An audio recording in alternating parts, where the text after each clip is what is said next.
around my story. This time, you get to know the truth about the haunted piano. I left. I went to work. Then I came home and went to bed.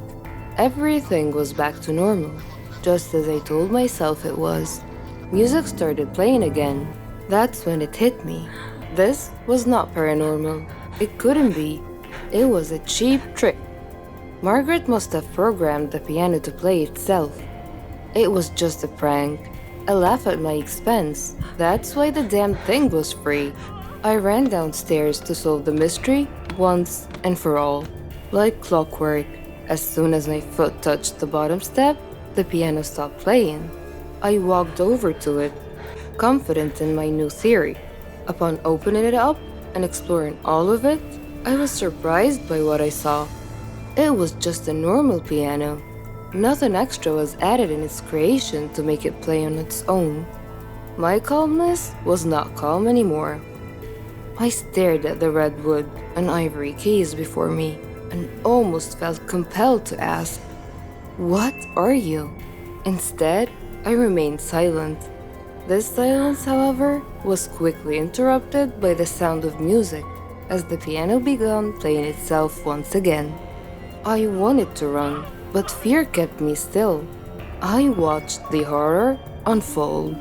The keys were being pressed down hard, controlled by an unseen force. A haunting peace filled the room as pictures fell from the walls. The house began to shake around me. My eyes darted back and forth in fear. But then I noticed something outside. Standing at my window was a shadowy figure. I ran outside to escape the madness. All the while the song went on. The house continued to shake behind me. The dark figure was nowhere to be seen. Margaret has not rigged the piano to play on its own, but I was not losing my marbles either. This was something entirely different, something out of this world. All at once, the music stopped playing, and the world around me with it. No wind, no cars, no animals, and no people. Nothing. It was the middle of the night at this point, but where were the crickets, the frogs, or even the trees? Where was life outside my home?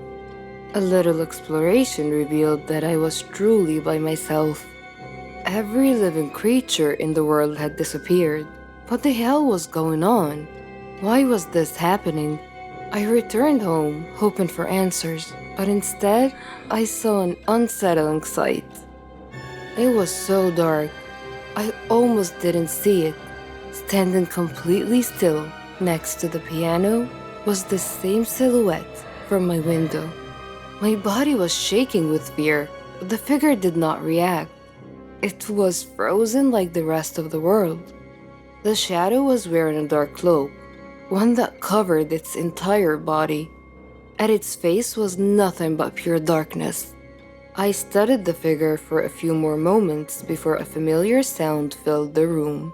The piano song played, and in an instant, the world returned to life. I fell to the ground, but managed to escape, crawling out the front door and rushing over to my car. I got in and took off with no specific location in mind, happy to be anywhere that was not my own home. I started weighing my options. Destroying the piano came to mind, but the risk outweighed the reward. It could just as easily backfire, angering whatever spirit was hunting its keys. Seeking help wasn't really an option either. The only person who might believe me was Margaret. That was it. Margaret. Maybe she would know what to do. It was late, but I didn't care. I drove over to her place. The dark figure was there, standing at her door. Before I could turn in the opposite direction, it grabbed me by the arm with its bony fingers. Its strength kept me anchored in place, and then it disappeared. I had no choice but to return home. I hesitantly stepped past the piano and walked up to my bedroom, where I locked the door and fell into bed, mentally exhausted. I would not have even a moment of peace. as the song started up again the second my head hit the pillow. But I remained still, sick of the repetition. The banging on my bedroom door that followed, however, succeeded in freaking me out. I jumped out of bed and pushed my dresser to the door, and I hid under my sheet. The banging persisted, but I chose to instead focus on the song, allowing myself to properly listen to it for the first time. Surprisingly enough, it was beautiful. Dark, but beautiful. Its melody soothed me, relaxing me to the point that my eyes grew tired. I fell asleep and I had a dream. The dream world I found myself in was different. It was overwhelmingly vivid and real. Words like surreal and otherworldly just don't cut it. The awareness I had is also difficult to explain. I was completely aware of my surroundings in the sense that I could feel everything about them. I know that doesn't make much sense, but it's the only description I have to offer. The dream was in a forest. It was large, and at its center, a large red tree stood tall. Every fiber of my being knew where I was. This was the blood tree, the precursor to my piano. As I admired the beauty of the blood tree, a person stepped out from behind. He did not speak. He simply pointed at the tree. This is when the piano leaked into my dream. The song played as glowing lines ran up and down the tree's bark. The man put his hand to the wood, motioning for me to do the same, and I did. It was an incredible sensation. My eyes were filled with visions, a glimpse into the blood tree's past. Its bark wasn't always red. Native habitats came up to the tree every year. They would slice their hands open and place them on the tree's trunk. Their blood then dripped to its base, representing the lifelines of their people. It also signified becoming one with nature, feeding the tree life from within. It was the anchor that kept their community together. This is where they gathered and enjoyed life. A place free from worry, a safe place. This was also where the natives buried their dead. After that, one of the elders would play a song, the same song my piano played every night. It was their song of death. When it was all over, a final offering of blood was taken from the fallen and painted on the blood tree, granting their spirits safe passage to the afterlife. When the vision stopped, my new friend released his hand from the bark and pulled out an unusual instrument. He began playing the song of death, but then stopped. He handed it to me and motioned for me to play instead. I wasn't sure what he was up to, but felt no need to deny his wishes.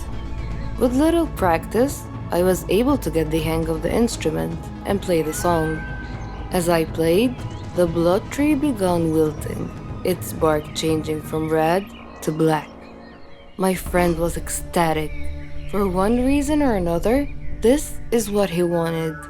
It wasn't until I woke up later in bed that the pieces of the puzzle clicked into place.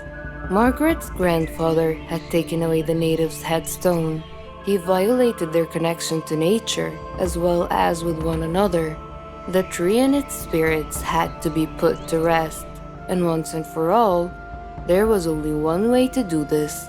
I can't explain how, but I knew I needed to play the Song of Death on the piano, the whole way through without interruption. It was the only thing that would break the curse. I ran downstairs and put my plan into action. When my hands touched the keys, the house violently shook, knocking frames and furniture all over the place. I kept my composure. Out of the corner of my eye, I saw the dark figure standing at my window again. Still, I continued. I had an obligation to preserve, if not for the tree or its ghost, then for myself. The nightmare had to end. They roamed around the room, sometimes next to me, other times breathing down my neck. I paid no attention on the outside, but my bones were shaking. I had come too far to lose my balance now. Just as the shadowy figure sat next to me at the piano, I struck the final note of the song. The madness around me stopped. I turned to the figure beside me, and it was the native from my dream. He threw me a thankful smile before vanishing. My work was done. Months have passed, and the piano remains in my living room, quieter than it's ever been before. I even play it from time to time. If there's one thing you can take away from my experience, it's to be mindful of the things that make sounds at night. Try your best not to be frightened, and please let this tale be a warning to you. Don't ever buy strange things from Craigslist. You'll thank me later.